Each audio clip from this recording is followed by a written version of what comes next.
Welcome everybody. Thank you so much for watching. I'm so excited for today's video. I'm interviewing someone who's an absolute incredible astrologer and a personal colleague of mine, Elizabeth Bullard. She is a Reiki master practitioner and energy healer. She's a natural channeler. She's a scientist. She works with occult methods, and she's been doing this since she was a child. So a lot of this is just genetic for her. I'm so honored for her to be on my channel today. We're going to be talking about that solar eclipse in the beginning of December, and she's going to be giving us a lot of insight and understanding to what it is, how it's going to impact us collectively as well as individually according to your zodiac sign. Now, this is going to be working a lot with your natal chart. So if you're not quite sure what your ascendant or your moon is, there's a link down below, guys. You will need your time of birth and location. Pull this up, come back to the video and see how this eclipse is going to be affecting you individually as well as collectively. We are in eclipse season. So Liz, welcome. Thank you so much for taking the time to do this, to offer your time and your expertise to my viewers. I'm super excited for this. I just want to give you a moment to kind of let you speak, jump in on what you think about this solar eclipse, how it's going to be affecting us, and honestly, what a solar eclipse is and how it affects us collectively as well as individually. Oh my gosh, thank you so much for having me. I am so unbelievably excited. Before we begin, I do just want to take a moment to honor the fact that some of the things that I might be talking about or might say are what I believe, right? And I want to just throw it out there that for all of those who are listening, take what serves you, take what speaks to your heart, and leave the rest. You know, out of this information that I'm sharing with you, what is meant for you. So if I say something that's maybe not in alignment for you, cool. I honor you. You do you. All that I'm asking is, in the spirit of Sagittarius season, to keep your mind and your heart open and allow your worldview to expand. And with that, let's start talking a little bit about what a solar eclipse even is. So a solar eclipse is basically when the moon and the sun, which are conjunct, that means they're next to each other, they're butt buddies, they're hanging out, they're going on a date, they are conjunct, again, very close to what we call the lunar nodes. Now, there are two lunar nodes. These are mathematical calculations. People in the past did some fancy math work to figure these out. And what they represent astrologically are our fate points. So we have two of them. We have the North Node, which represents our life path. It's our evolutionary pathway. It's what we're supposed to be accomplishing and moving towards during this incarnation. If you don't believe in multiple lives, it's just what you want to accomplish or the path to follow for your life. Now, the South Node is basically a culmination of the skills, knowledge, wisdom that we learned through our previous lives. It's what we're super good at. And it's where we're very comfortable. And often we fall back on that South Node where really we want to be pushing ourselves towards that North Node. Now, again, if you don't believe in multiple lives, often the South Node represents the earlier part of your life, like your childhood, whereas the North Node is the later aspects of your lives. So when we have a solar eclipse or a lunar eclipse, what really is happening is the moon and the sun are attached or connected in some way to these nodal points. Now, for us, we have this solar eclipse, this sun and moon together, hanging out, chilling in Sagittarius with the South Node. And this is important because the South Node is all about releasing, right? We want to move away from what we've been really good at. Like, cool. I honor that is what, I worked so hard on, but we need to get rid of or move away or allow ourselves to release that, to embrace the aspects of the North Node. So even though a lot of people associate, rightfully so, new moons with manifestation, I have some issues with that word, but I know a lot of people are familiar with it. I prefer wishes or terms like alignment, wishes, dreams, building the life that you want. That's true. Because this is a solar eclipse with the South Node, I would argue there's also an aspect of releasing first to then bring in what you want. That makes so sense. That's a fancy way. Yeah, and just for clarity, so the North and the South Node, that's also K2 and Rahu. Yes, correct? exactly. Vedic astrology, it's one or the other. Okay, no, Yes. please continue. Yeah, so that's kind of what's going on astrologically. Astronomically, what you might go out and be able to see, depending on where you're at in the world, I actually didn't look up where you could see this, is the moon is essentially going to be in between the sun and the earth, right? That's why we call it a solar eclipse. The sun is being eclipsed. Now, how that actually plays out astrologically and why you should care about what's going on is when that happens, we're essentially forced into some realizations. And so there's this internal processing, these internal realizations that then, because the sun is involved, result in physical material manifestations of change. So eclipses, whether they're a solar eclipse, a lunar eclipse with the north node, with the south node, can be these life-changing points, these pivoted, fated events, doors open, things fall into place. There could be upheaval. And even though it might be chaotic, it's always for your highest and greatest good, even if it doesn't feel like that in that moment. Yes, and I just want to clarify there, right? So the solar eclipse affects us in our physical realm, and the lunar eclipse affects us more of in our internal emotional realm, which we just had, right? So Mhm. now we're moving from the lunar to the solar, and so I kind of just expounding on that, people can be looking at huge changes in their actual physical world. And I agree, what sometimes looks like an absolute mess is a blessing in disguise. And correct me if I'm wrong, Liz, because this is your area of expertise. But sometimes initiating some of this change, Mhm. sometimes when we hold on to what we know is being rumbled or worked, can kind of make that experience more challenging because we're gripping and because we're holding. So what would you perhaps suggest during this eclipse season? Because it does affect us, gives a little bit. So I mean, so eclipses affect us 6 months forward, correct? Mhm. But if you're Mhm. quite sensitive, we might already be feeling it, correct? Yeah, so for sure, all of that is right on point. So the eclipse energy, if you're really sensitive, like you were saying, you probably have been already feeling this. um, and because this is an eclipse with the South Node, there might have already been exits in your life, like things have been pried out of your hands. And the eclipse energy will be around for at least 6 months. So everyone will have access to that. For some people, these changes will go way beyond 6 months because their natal charts are being activated in some way and their life will literally not be the same. And to be fair, like these are part of a series of eclipses that have been going on for the last year and a half. Nodes always shift every year and a half. So these are cycles that we experience. Mhm. So you're probably, if you're experiencing these at the tail end, this is the final release, the final shift to bring things in.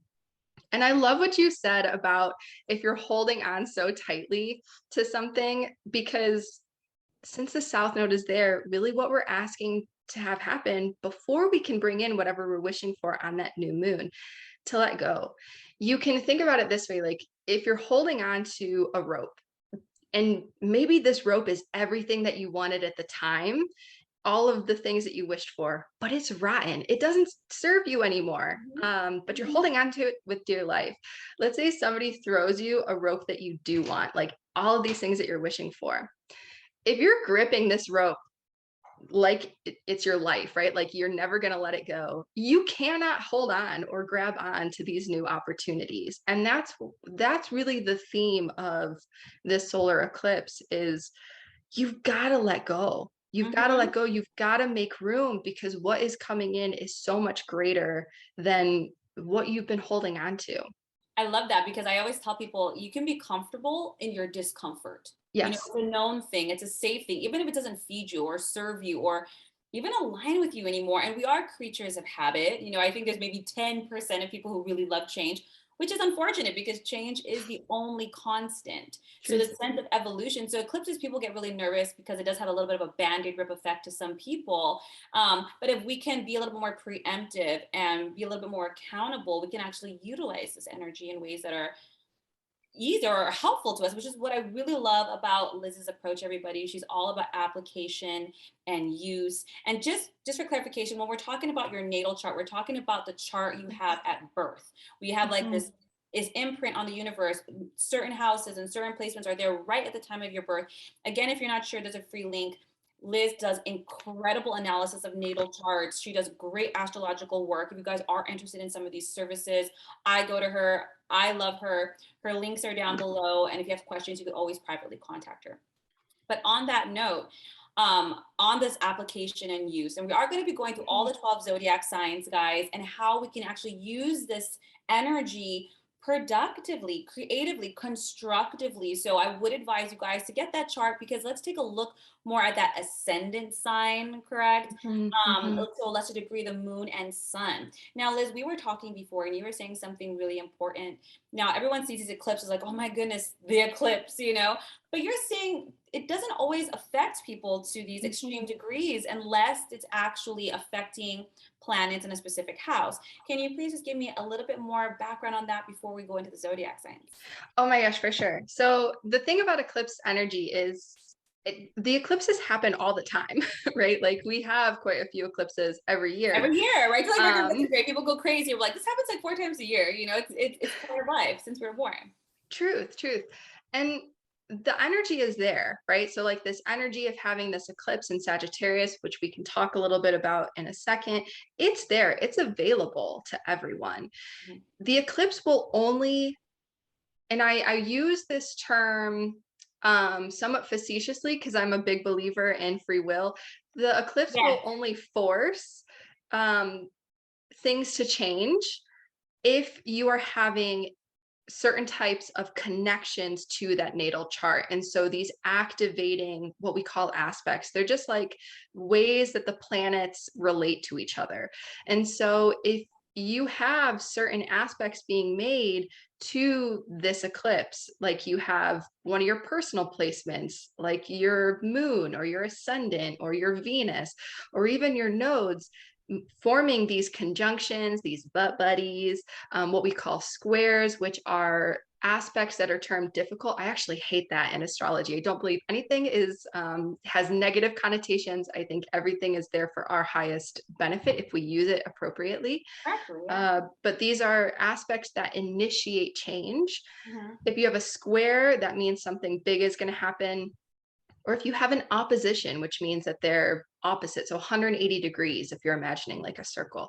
These three aspects, that will initiate life-changing events. So an opposition, a square, and a conjunction. So yes. I just want to give people, because I mean, I'm not the most versed in astrology, but if anybody does your chart and you have that little wheel and there's 12 houses, guys, and this eclipse is in Sagittarius, correct? So would their planet have to be in Sagittarius as well to be a conjunction?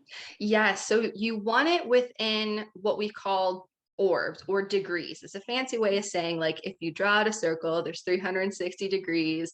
You want something that's no more than 5 degrees away from this eclipse, unless it's the sun and the moon, and then give yourself 10 degrees. So if you have planets, oh no, you go. Can you possibly give us an example? So for instance, if the solar eclipse is happening in Sagittarius, if somebody has, and you can choose the planet and it's conjunct the eclipse, this is something that might happen. Yeah, so it's escaping me exactly what degree this eclipse is happening at. It's pretty early into the degrees, if I remember, because the nodes are just making their shift. Actually, let me just pull up and see if I can see this super quick. No worries, you find that, because I want to point something else out, guys. You know, you might say, well, the eclipse is happening nowhere, you know, close to my planets. Just FYI, guys, we can still utilize this energy for release. We can still utilize this energy in order to receive and assist us, kind of like how we use moon phases. We might use a new moon to create, a full moon for culminations, a waning moon for release. We can still use this solar eclipse with the South Node for release of your choice. And what I love that Liz points out is that it's how we use it. And I know there's so much negative connotation with squares and all these things, but if you go to the gym and you get given a lot of weights, that could be challenging, but it's making your body stronger. It's honing you. It's actually getting you closer to your goal. So it really is subjective. And I really like how she uses that. So we are going to go through how it's going to affect each house. But better yet, how can we use this? How can we use this to make the changes you actually are looking for versus this belief that we're at the whim of the universe? It's giving us an experience. It's giving us a classroom, we'll say, and it's up to us to use those tools. You know, scissors can use cut or stab yourself with. How are we going to use this consciously, you know? Yes. Sorry, Liz, I didn't mean to take the microphone from you for a second. Oh my gosh, I love I it. make sure that I explain that and let you get a chance to get that degree. So go for it. Yeah, so the nodes are sitting at like around 1 degree, right? So anything around there, and the new moon is occurring, I think it's at 12 degrees and like 22 minutes or whatever. Beautiful 222 energy. So that's a great synchronicity from the universe. So you can look at both because the eclipse is going to happen just about an hour or so before the a new moon occurs. So I would look primarily at, I would look at both, honestly, because the energies are going, the energy of that new moon is going to hold on to that eclipse.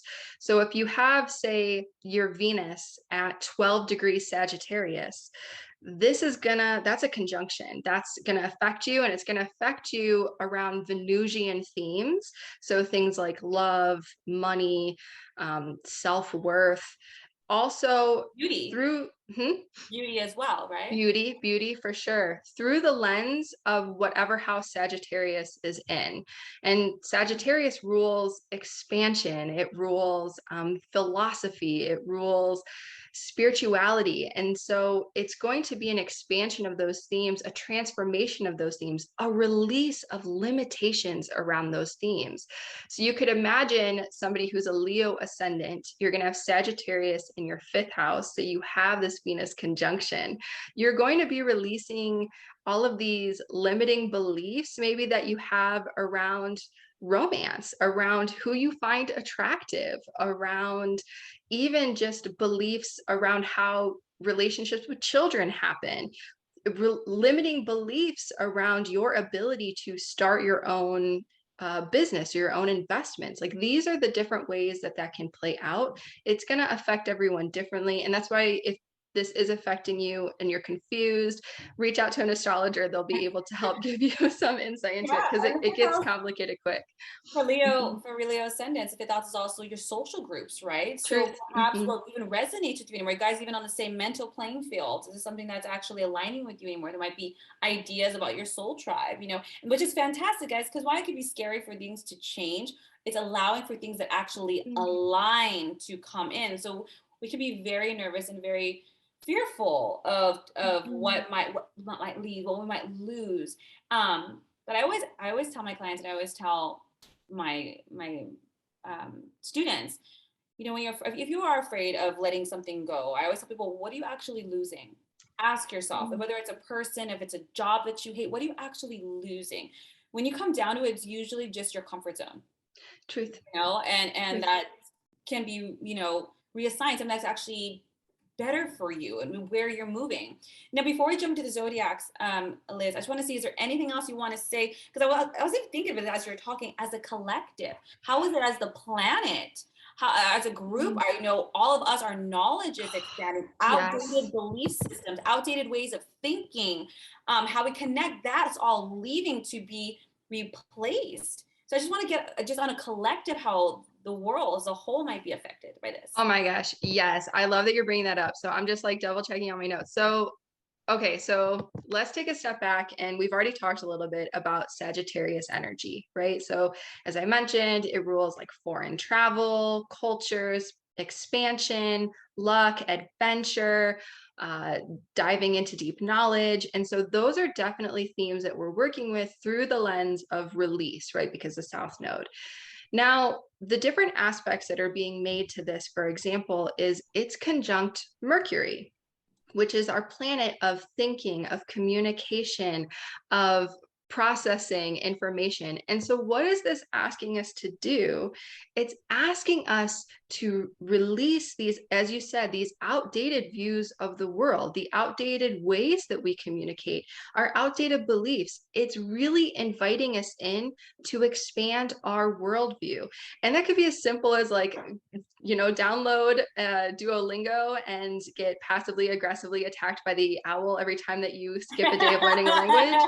Or it could be that you really challenge the way that you were taught growing up and are starting to face the fact that your lived experience is not the same lived experience as others. And you have cognitive biases around the way that you exist in the world. And you're being challenged to grow your compassion, grow your empathy, see things from a different perspective. So I think that we're all as a collective going to be facing that energy, which I'm here for it. I love that.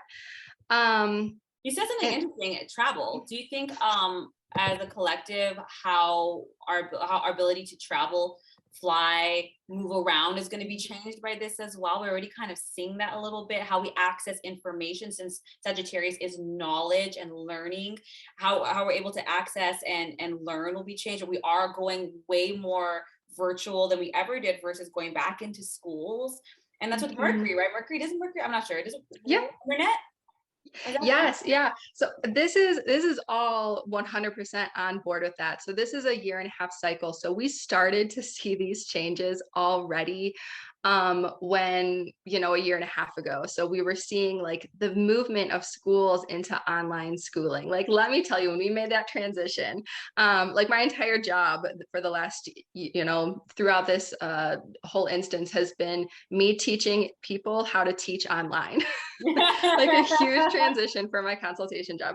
So like definitely that's all part of it. Also changing, like I think a lot of places are opening up. I know that it's getting easier to get into some countries. Some countries are changing requirements. So I think that there are going to be continuous changes. What I want to point out is Sagittarius and Gemini, and I'm talking about energies here, people. I'm not talking about you. They're messy energies. So like things aren't going to get wrapped up with a little bow. We're not going to be like, oh, this is the end. This is how we're moving forward. They're going to kind of leave things like travel, like learning online in kind of this gray, weird area where we're like, okay. Sagittarius and Geminis would know this. My sister's a Sagittarius. She starts 1,000 things and finishes like 10 of them, because all these things started. She admits it, but that's what's so fun about them. It's so expansive, and let's try this and this and this. And so yeah, you're right. I'd probably take some time to wrap each and every one of those. Probably we go through a process of evolution and updates and changes and things like that. So it should be a kind of exciting time. Yes. Now, I want to go through all the 12 zodiac signs, and please take your time. Everyone, please remember, don't just check your sun sign, check your ascendant and your moon sign. Your ascendant, correct me if I'm wrong, is more about your physical world, what's happening now. And the solar eclipse is affecting us very physically, and your moon sign is more of your emotional world, correct? Truth. And also your ascendant is like your incarnation point, right? So whereas, yes, you can have physical manifestations that come through your sun sign, and you have these emotional changes through your moon sign, your ascendant is like you. It's like, how are you moving through this world? What are you filtering through? It's always going to be the most accurate. It's going to be the one that plays out the truest. And that's why we always push people, like, check your ascendant.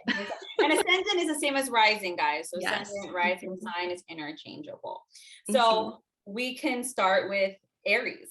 Let's double check my beautiful Aries. That's my moon sign. I want to see how this might affect it, but more importantly, which is so amazing about Liz, because I think we're entering an age of accountability where we have to be accountable for our actions and for our lives. We can't control anybody else, but we know who we are, we know where we're at, and let's be proactive. Let's utilize the astrological placements the way they were meant to be utilized. We're not victims of the universe. We are co-creators with the universe. So how can we use these energies, harness them to actually create positive change, healing, release, manifestation, whatever it is that is for you guys. So grab a pen and paper, guys. Let's get started. Liz, how is this particular solar eclipse going to be affecting Aries? Yes. So I'm so glad that you just said all of that. Oh my gosh, it resonates so strongly. And I want to just take a second to say, I'm not going to go through like what house is this necessarily affecting me in? Like, this is the things in your life that can be affected. I honor that. And there's so many people on YouTube. Honestly, I do it on Instagram. If you go and follow my Instagram, I have a whole thing on that. That link will be down below, guys. Yes. As you said, what I want to do is focus on actions, because whether this energy is changing your life or not, as you said, it's available to us. We're going to feel it in some way. And what I find is that a lot of people struggle to transmute that energy. So what I'm going to do isn't necessarily say, Aries, this is affecting you in your ninth house. Because I believe in all of you to Google or to find someone who can, or to come to my Instagram and check out what that means. What I'm going to do right now is give you tools, because I believe, like, you teach a man to fish, right? I love that. That is my saying as well. We're on the same page on that one. Go for it. So let's talk about tools. All right. So with that in mind, and again, these are just ideas. Definitely take what serves you, use them as inspiration. Think about ways that you could adapt them to best serve you. The way that I did this is I looked to see like where this was taking place in, say, from your ascendant sign. I channeled into the energies of that house. I kept in mind the ascendant values, the way that they operate, and then using that information, I put together some ideas for using that energy. So for Aries, incredible challenger. Channeler, not challenger. She's an incredible channeler. She's who I go to for my own personal healings. Healers need healers too. Incredible work. So I'm very excited to hear what you got. So sorry to interrupt you. Aries, go for it. Oh my gosh, I love it. So for this one, I have fire gazing. And fire gazing, light yourself a candle, be fire safe. Like, I feel like people get into this and they're like, oh, I need to learn all this energetic protection. Yes. Also, fire safe dishes. Like, we don't want any houses burning down. I burnt t-shirts, carpets, things like that. Yeah. We all learn.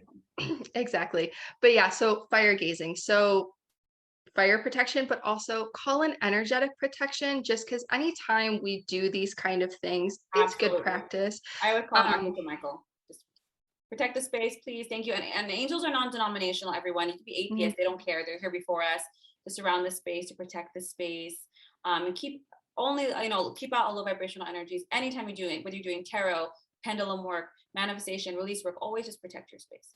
Go ahead. Truth. So when you're doing this fire gazing, and whether this is to transmute the energies or use them to amplify your manifestations, amplify your wishes, amplify your goals, or even do release work, really notice as you gaze into that flame, whether it's a candle or, say, a fire pit, how you feel, what thoughts come up. And center yourself through your breath. Remember, we all are psychic. Everybody is psychic. It's just some people have been either taught or practice tapping in more. So when you do these kind of activities, especially around this energy, things are going to come up. Honor those, trust those, and utilize them to help you move forward.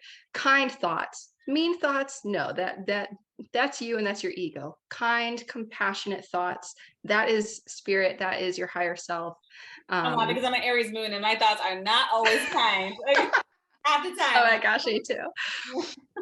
Yes. And my team also is very sassy. Some people are like, they'll only be kind. Sometimes they've got opinions, and they're not going to hold back on that. So yeah, but for Taurus, occult methods. And now before you freak out, because I just said the word occult, occult just means mysterious. So science is technically the occult. Religion is the occult. Ancient practices are the occult. It's just these things that we know work. We just might not know why they work. They just do. So that's what I mean when I say occult. So everything from ancient breathing practices, energy healing, Reiki healing, go book with Angelique as part of this whole thing. Get yourself all sorted out. I can never say this word right. Solfeggio frequencies. Solfeggio. Thank you. Those are you can Google like Yes, like Absolutely. 474 hertz. And that will do something Yes. different than like 369. But those are fabulous for healing and for moving energy They through your really body. are. And I just want to clarify, people, what she's explaining to you is these eclipse energy that's going to kind of force you to release things. It's not your job to analyze everything you're releasing with the solar eclipse. Mhm. It's just utilizing these tools and practices to remove any dense energy from the body. So try not to identify with the emotions that come through. Truth. When you do Truth. this, recognize them, honor them, and allow them to continue to flow out. So for Aries, the fire gazing, sometimes people have these thoughts and then they push the image into the fire and they release them for Yes. transmutation. So she's just helping you a process of release. So for Taurus, as the solar eclipse hits and it's Mhm. trying to make space for you to bring things in, using some of these methods, whether it's energy work like Reiki to help clear out your chakras, or pranayamas, ancient breathing work in order to release, or salvaggio tones for vibrational healing to assist with the movement. This is what's going to Mhm. resonate most with you if this is your ascendant sign. So, go ahead. Truth. Truth. Truth. Oh my gosh. Thank you so much for saying that. 100%. And a thing that I often say when I do this kind of work is I honor the negative. I acknowledge it. I honor it. I thank it. I release it. And I choose to focus on the positive because we don't want to just like ignore these things that are No, moving when we're through. in the We want shadow, to it never makes honor the them. shadow go away. No, no, no, no. You Yeah. want to like be like, thank you, thank you. The lesson is learned. I honor you, but I don't need this anymore. So I love that offering into the fire for sure. Yeah. Um, so yeah, so oh, you Absolutely. go.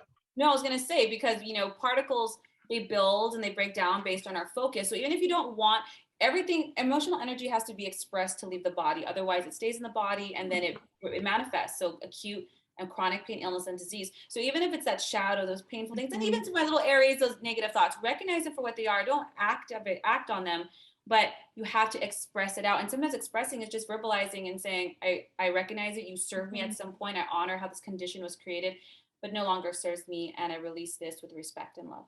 And I open up and I'm open to receiving healthier habits or patterns or True. belief systems. And people think this is just woo woo and mumbo jumbo, but it's not.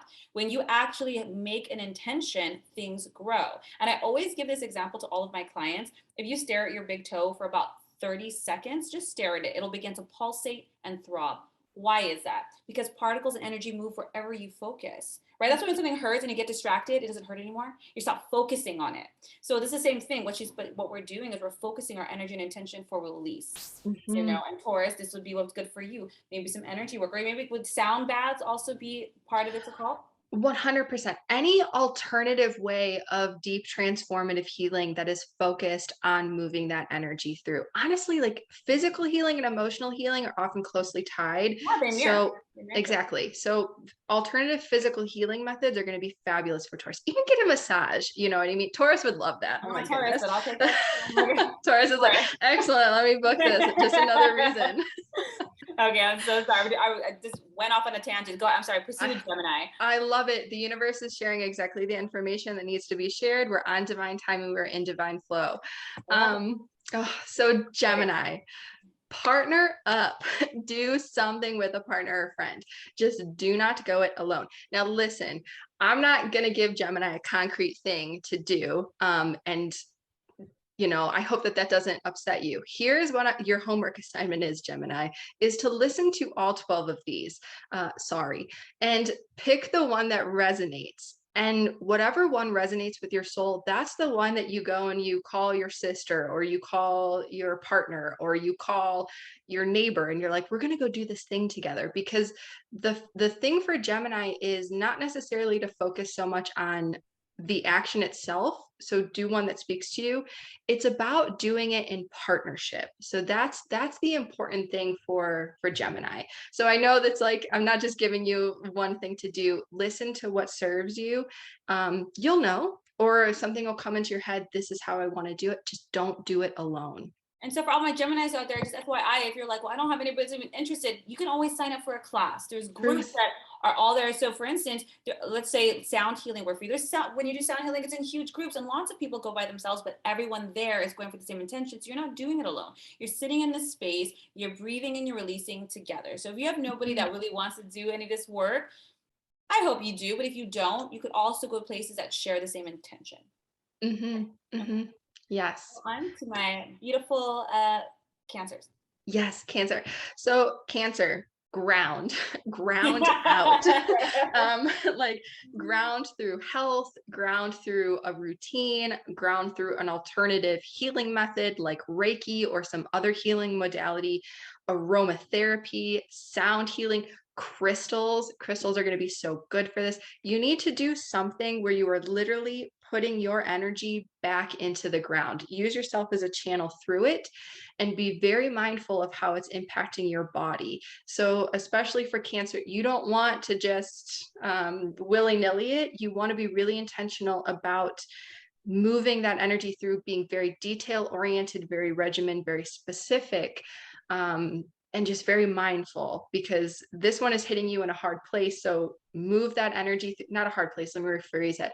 This is hitting you in a specific way. So you just want to make sure that you're moving that energy in a specific way to ground through. And there's so many options there, as I said. Even just putting your feet on the ground, just walk outside and just with your intention, this is our California privilege speaking, with your intention, with your feet on the ground, I move the energy through me. I offer this energy into the earth, or a salt bath, just something to ground you in. Yeah, and on that note, I'm sure if you've worked with me, you hear me say the same things. But people, when we ground, when we put our feet, even if you're wearing, you can even wear socks, but they have to be a natural fiber, wool or cotton. The negative ions in the earth pull heavy energy from the body naturally. It takes about 10 minutes. It also reduces inflammation. Now, Cancer, if this eclipse is presenting a much more challenging or influential energy towards you, this understandable why you need to ground. Instead of like doing vibrational healing and expanding your aura, your sensitivity will rise and you'll feel more impacted. The more you ground, if energy comes, it goes straight down. Think of a lightning bolt, Cancer. If you are grounded out and this energy comes and hits, it goes straight down. You're not holding it, and you're an emotional sign. I love my Cancers. I love them so much. But yes, putting your feet on the ground, take your cup of coffee out there. If it's dirt, just stick your feet in there. It's 10 minutes. Now, if you are in a place that's snowy and doesn't allow for that, on another level, there are things called grounding pads. You plug them into the wall. I know it's more synthetic, but it does produce a similar grounding effect.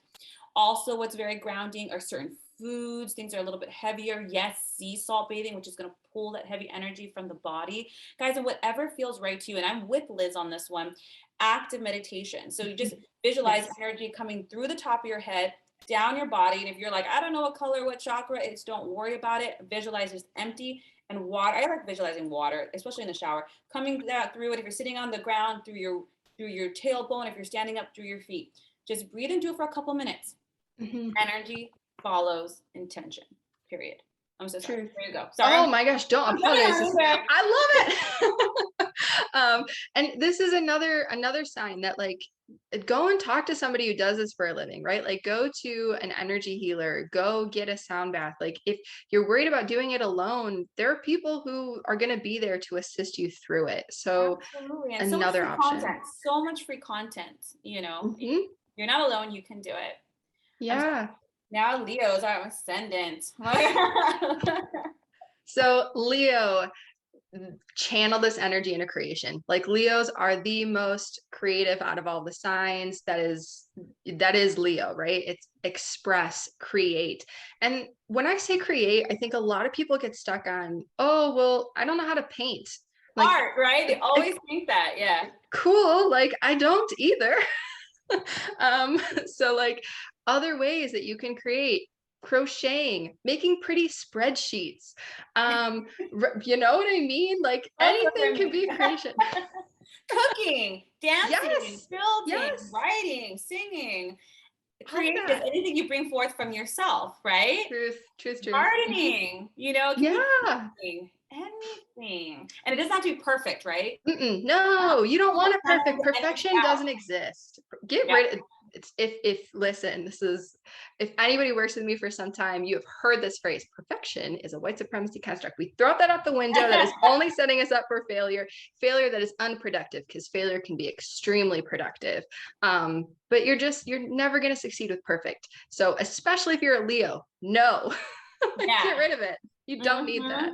Absolutely. And that could just be even moving things around your house, guys, creating space. Do you know what I'm saying? Maybe for you, Leos, getting rid of the old, going through your closet, getting rid of things you don't wear, you don't use, makeup that's, just chilling there just in case. Get it out, because the physical and the ethereal, they mirror each other. When you create physical space, you create space energetically as well. And this is what the solar eclipse is about, creating the space for this newness. And if you assist it, guys, you might not, it might just come on in and flow on out. Remember, this is the tail end of the eclipse season. So this is really, if you're really holding, this is where you probably will feel it, because it's the last kick, you know. But if you've been doing the work, guys, and again, if it's not hitting any crazy placements, it might not be felt as intensely, but doesn't mean you can't use it. Truth. And yeah, like definitely use the energy. You know, there have definitely been eclipses where it wasn't really hitting me or affecting me, but I totally made things happen out of it. Because I was like, yeah, truth. Yeah, girl, I'm with you. Okay, Virgo, sorry. For Leo too, you can also play, and you can also do like romantic things. So that's also that. Take yourself on a date. I feel like more people need to do that. But for Virgo, spend time at home, spend time with your family, spend time in your home. Also, a really big one, super simple, but I feel like a lot of people don't do it. Connect with your ancestors. Everybody has ancestors. I feel like we forget that. Call on them. They're probably all hanging out and chilling. I just had a whole thing happen. They're probably all just hanging out and chilling, waiting for you to call on them, connect with them. They can ask them for help. They can move this through for you. You don't have to lift a finger. You can just be like, hey, great grandma, so feeling some things. Could you take care of it? Yeah. And I think you're correct, because there are certain cultures that really honor it. You see this a lot, you know, in Asian culture, Native American culture, lots of more indigenous cultures as well. But we incarnate in soul tribes, you know, so who our mother or father is now could have been our child 3 incarnations ago. And again, if you don't believe in incarnations, that's perfectly fine. You still have loved ones who have passed, and energy cannot be created nor destroyed. So these souls are still active, and some souls can still be incarnated, but most of your souls outside the body. Souls are incredibly large. They don't really like the foot can fit into this physical body. It's huge. And we can still access and call on these people. And I love it because it is hitting them in their 4th house, I believe, right? And that's all your family, but it could be family that's past. I'm not even joking about this, Virgos. I have a garden that's part of my creative. Some of my plants, I am going to lie, I do have a decent green thumb, but they just kept dying. And I had this rock that I took from my good grandmother's house when she passed, because I loved her garden. And I took her rocks. I know I'm a rock person, crystal person. And I took them, I placed them in all the plants that were dying. And I was like, great grandma, please help my plants. I kid you not. I have resurrected 4. I just keep moving that rock to the ones that are dying. This is a true story. And my partner's like, oh my God. I was like, I know, it was my great grandma. Thank you very much. I'm just going to continue moving on. But they help. If Virgo, if you're feeling challenged in your relationships, in your health, in your spirituality, in your mental world, your career, I called on the ones that I knew were good at it. You might have had, you know, uncle that's a great business owner, like, oh my God, I'm struggling, uncle, like, help me with this. You'd be surprised. You'd be really, really surprised. I love it. That's a great idea. Great idea. I love it. I love it too. I love the story about your grandma and the rock. She's probably just like, I got this. And I'm not even joking. I was desperate because I'm spending all this money on these plants, and my house faces south, and they were like crisping up. And I'm like, okay, other people have gardens in the south. This is like a good placement. Yeah. Why? And I did my own channeling, but I'm like, please help. And she did. Like the phoenix, they went from sticks to like leaves. I have no idea. I'm not questioning it. I'm grateful. Truth. And if you do start doing ancestor work, your ancestors love gifts. I like, they love it. And so just like a regular relationship, I leave them water. Yeah, they love chocolate. Some of mine are very opinionated about what they want. You see this all the time in ofrendas in Latin culture. You see it, you know, in certain Asian cultures too. On their death anniversary, they put food out. But make it your own, everybody. Just sometimes all you want to say is thank you and a beautiful prayer for their soul. I'm sure that's enough of it.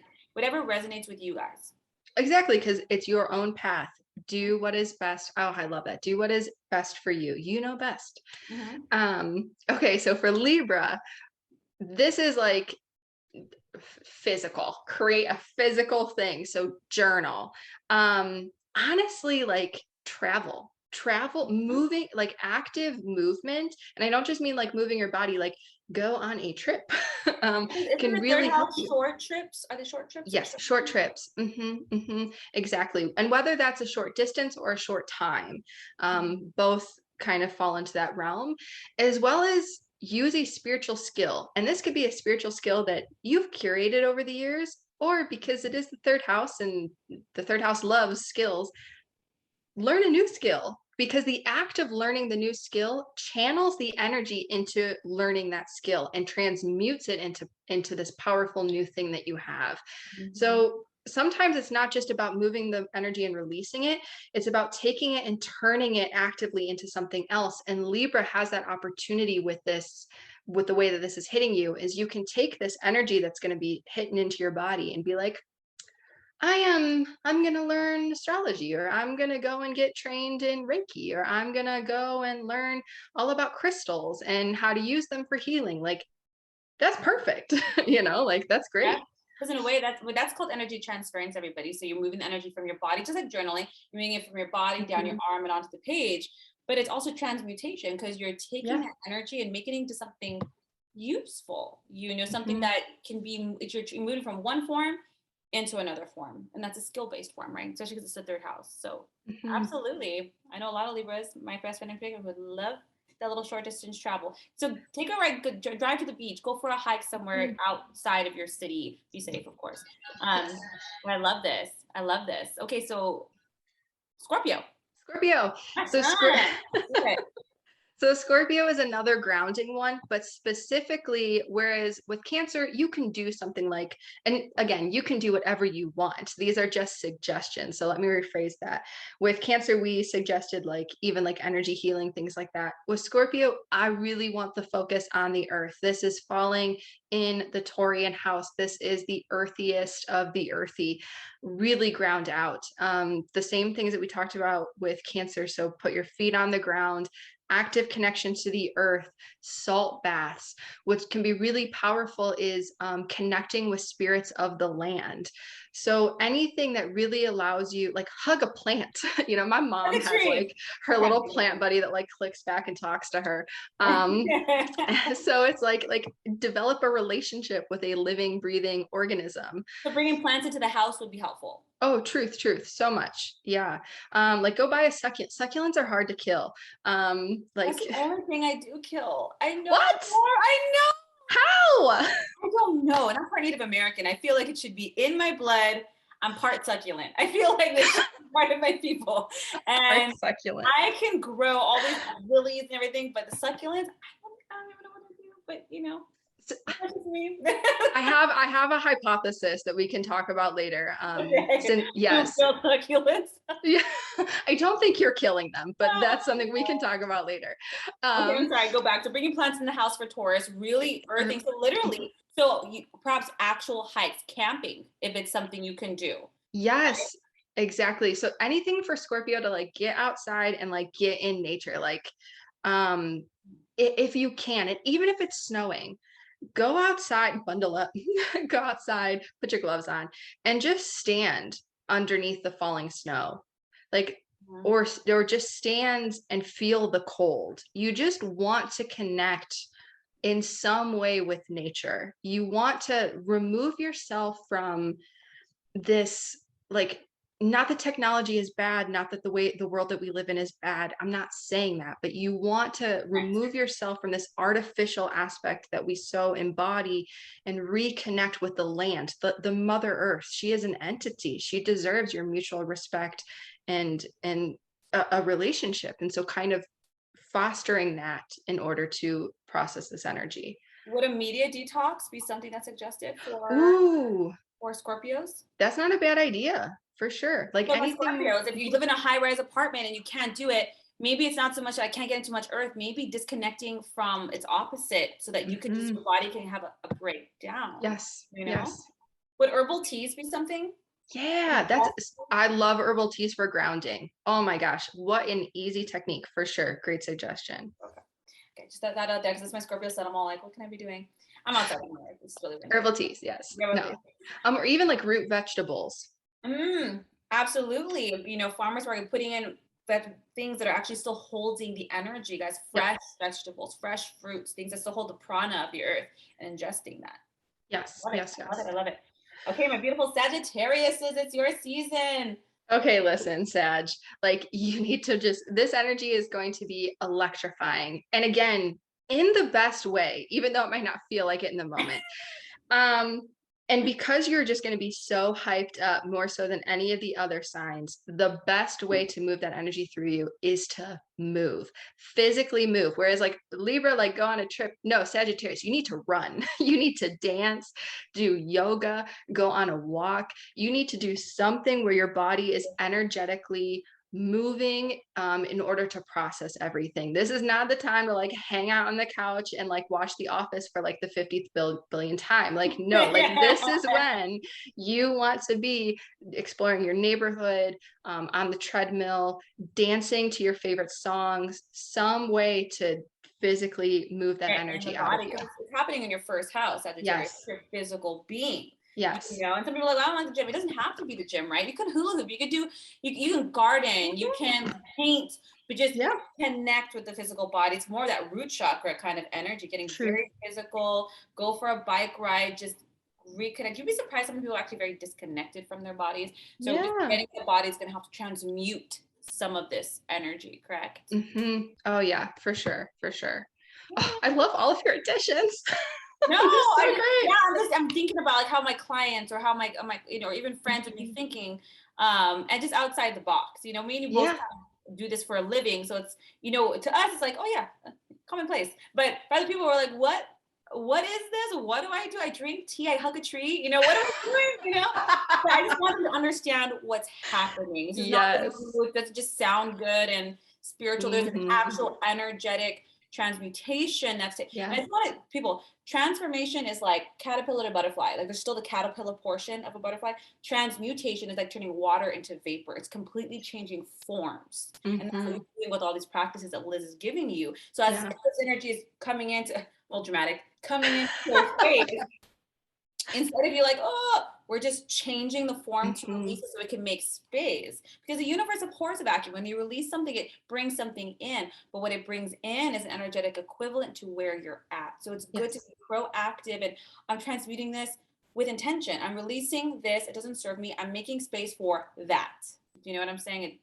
Participate. Don't be at the whim. So sorry, continue on. We're going to be moving on to Capricorn. I love it. Oh my gosh, I love it. So much like good info. Okay. So Capricorn, this one's a little bit abstract, and I know how difficult that might be for a Capricorn. So I'm really asking you to stay with me. Yeah. I know. And I will give you some solid things, but just stay with me for the first part. So you might be doing a lot of transmuting of this energy, processing of this energy in the dream realm. And this might be something you do naturally and might not. And so how do you know if you're doing this work, or if you're naturally inclined to this work? If you ever wake up drenched in sweat, if you ever have very vivid dreams like a movie that have a purpose behind them where you're like doing something, or if you wake up way more tired than when you went to bed, all of those are indications that you are doing dream work. You are moving energy, you're working through karma, you've like got a job in the dream realm. So if you're prone to that, then it's very likely that's where you're going to be transmuting a lot of this energy. If you're not, but you want to try it, you can set the intention, and this energy is going to be supportive of you doing that. Some tips for working in the dream realm. Crystals are really good to help protect you. So I recommend oftentimes, if you don't have like a quartz grid set up, selenite or black tourmaline under your bed. To absorb the heavy energies. I'm just going with you so people understand. Absolutely. Exactly. Selenite will clear everything out. Black tourmaline transmutes negative energy and turns it back into love energy. Any black crystal is going to be protective. And the other one is amethyst. It specifically will help you when you're in the dream realm. So those are just some, and of course, like as Angelique already said, like call in Archangel Michael, like anybody that you want to protect you. I do want to give a caveat if you've never done dream work. I have some clients who literally will call me and they're like, it's happening again. How do I get rid of it? They hate it so much. And I want to respect that. I personally do a ton of work. I have always done this. I didn't know that people don't always lucid dream, I or I know. didn't Every know night. every night. Like I was like, oh, that's what astral projecting is. I thought that that was normal. Doesn't everyone do this? So I do a lot of work. It doesn't bother me, but for some people, they try and they're like, no, no, Yeah. no, no, A no, lot of thank you. control. And if it's a Capricorn, gonna want to control that. Yeah.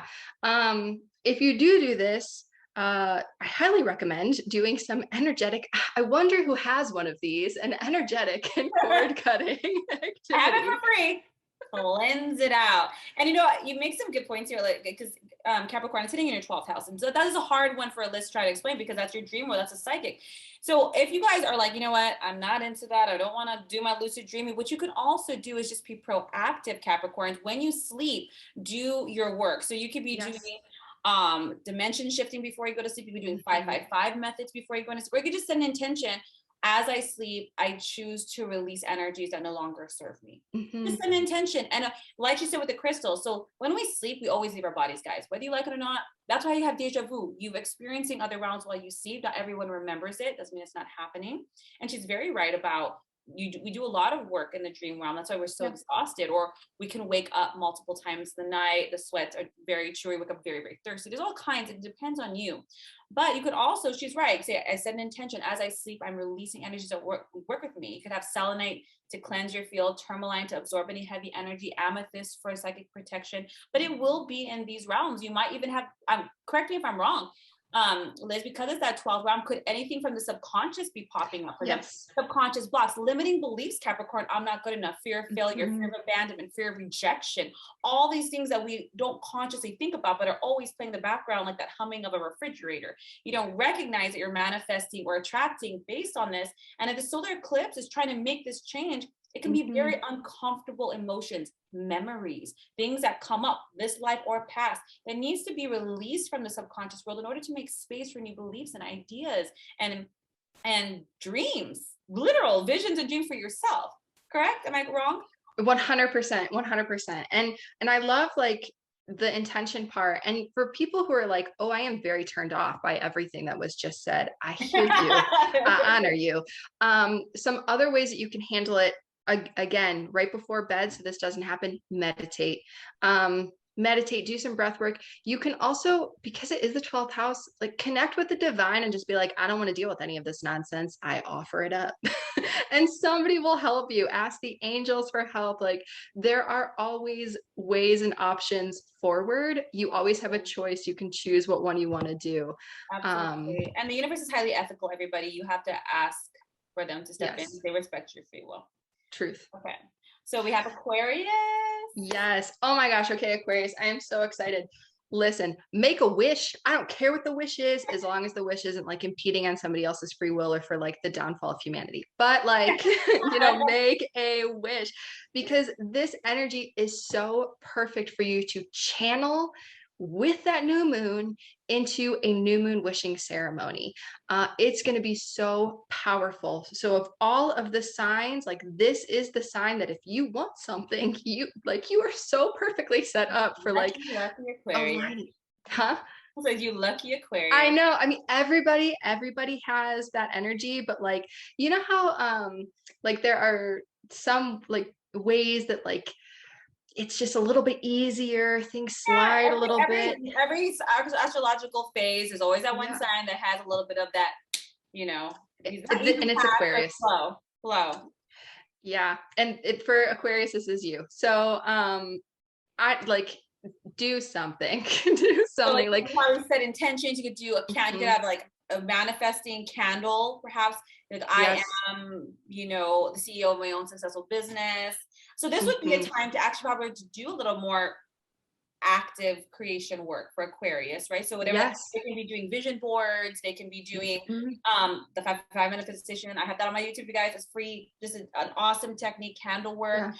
Even if you are more religiously inclined, you can be doing, a novena to something you're trying to bring in, or you might lighting, that's still candle work, to light things for that, or prayer work, or writing is such magic, so just writing all the things that you're going to bring in perhaps for the new year, because this energy is for 6 months, Aquarius. So Yeah. if you want to do manifesting work for that new year and setting that intention, feng shuiing your house to bring in more money or love.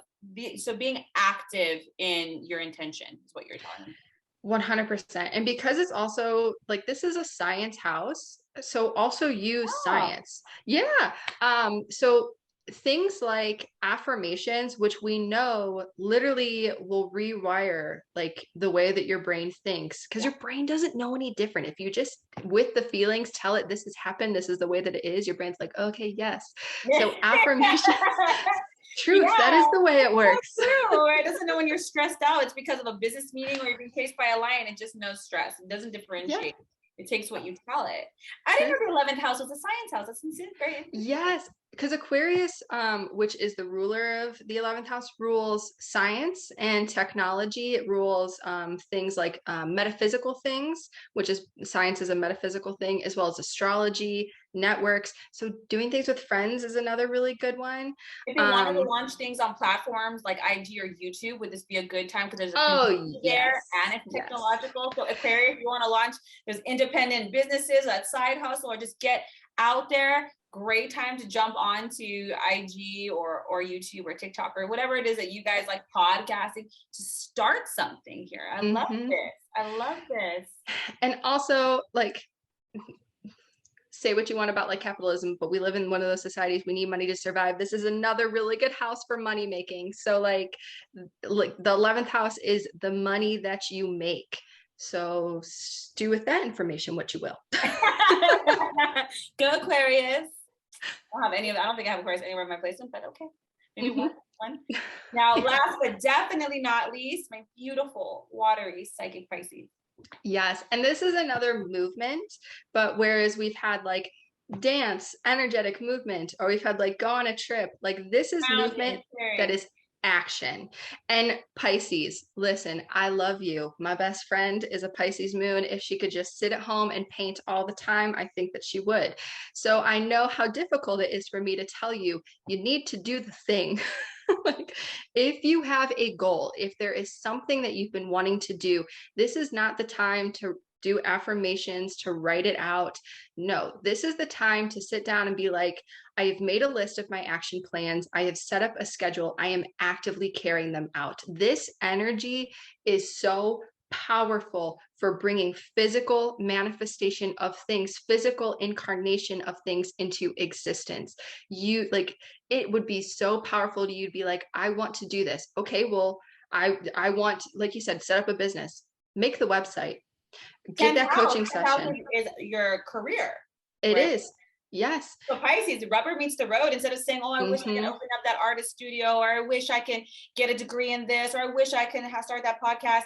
This is the time to release the excuses and do the work, right? Because being blessed in this area. And isn't 10th house also other people's money? So this is also where people can invest in your business, pay for your services.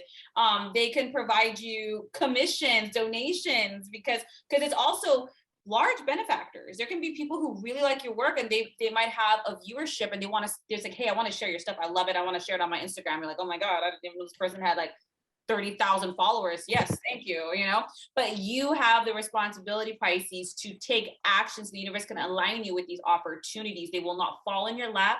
You must walk towards it so it can meet you. Correct?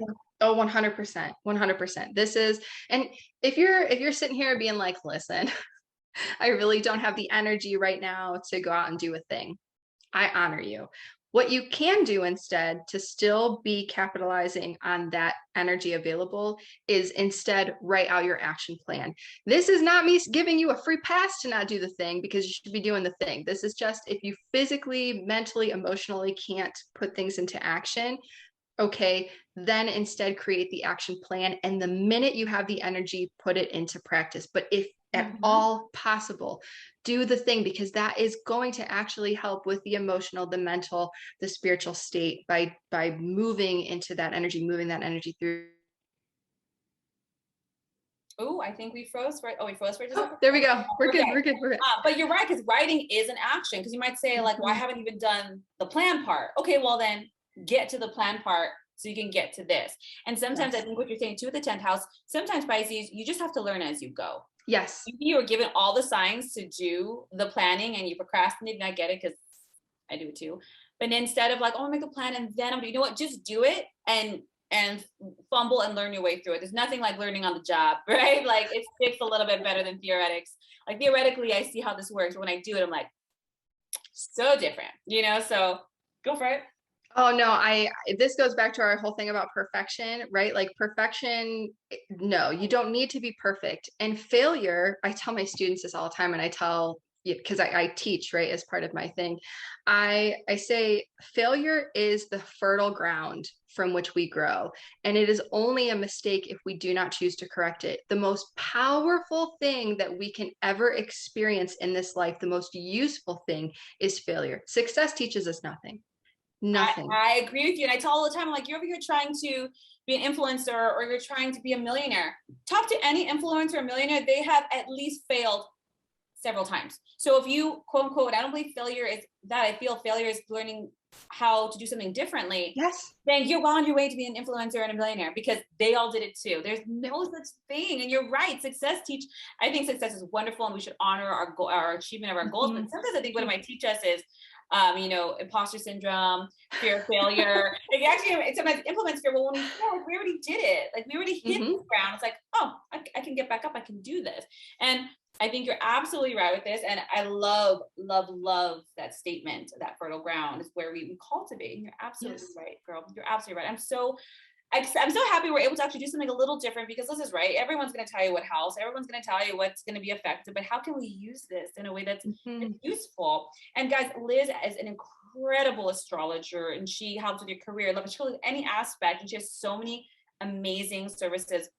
Her company is called The Soul Ascension, SOL Ascension, and thesoulascension.com is her website. I'm going to list her website, her services, her IG page, her blogs, guys. She has such an immense wealth of information and she has so many modalities under her belt. And besides this being a genetic inherent, you know, more of a generational thing for her, that she's also very well versed education wise. I love it. I just really quick, Liz, I want to talk about it too because she's getting her PhD in biology. She has a geology background. She does a lot in social justice and environmental work. And I just love so many of, when I see a cult, she has so many indigenous practices under her belt as well. And she utilizes this because I am a huge believer in a holistic approach to your healing. People come to me all the time for relationship or their career, and the problems there actually don't stem from there. They stem from childhood, worth, emotional, spiritual blocks, all these other things. And she has such a well-rounded approach, guys. I check her out. She's absolutely amazing. I cannot say enough. And Liz, thank you so much for taking the time. I know you're super busy. I know you teach, you're finishing your PhD, you have all these talks, you have podcasts, you're so busy. And I'm just so grateful to you for taking the time to sit with me and just kind of go through and teach some things here. And you guys have any questions, again, her contact will be down below. I love this, Liz. Is there anything else you have to say about this eclipse or anything else before we close today? Just that I'm like so unbelievably grateful for this opportunity and just to spend time with you and to talk about these things. And my last thing is this energy exists to help you. Like this whole thing can be seen as a way to empower yourself. Angelique said this before, but like we are co-creating, we are in control. So the most important thing is to honor yourself, honor your goals, and believe that everything is possible with the intention. Don't be afraid, be empowered, and just continue to do what you can to rise, to ascend, to align, because you are fully capable of that. You are a powerful, powerful being. And you're so amazing and so wonderful. And that is the truth. It is a truth. Yes, guys, and I love that empowered to rise is, you know, Liz is saying for her work, and then everything she teaches is so that you can utilize it to bring yourself up, because we, you know, we are divine incarnate and we have that power. And I think just remembering that and utilizing to bring ourselves up. And I love it. Teach somebody how to fish, you know, for their life. And I love that saying. It's so true. So Liz, thank you so much for the time. I am excited to have you back at some point. I hope you have a wonderful holiday, guys. Everybody, I hope this serves you. If it does, if it resonates with you, please like, comment down below, or share with someone you feel that this can help. Otherwise, guys, have an incredible solar eclipse over the next 6 months, and we'll be back again for another astrological phase. Thank you. Blessings. Take care, guys. Bye.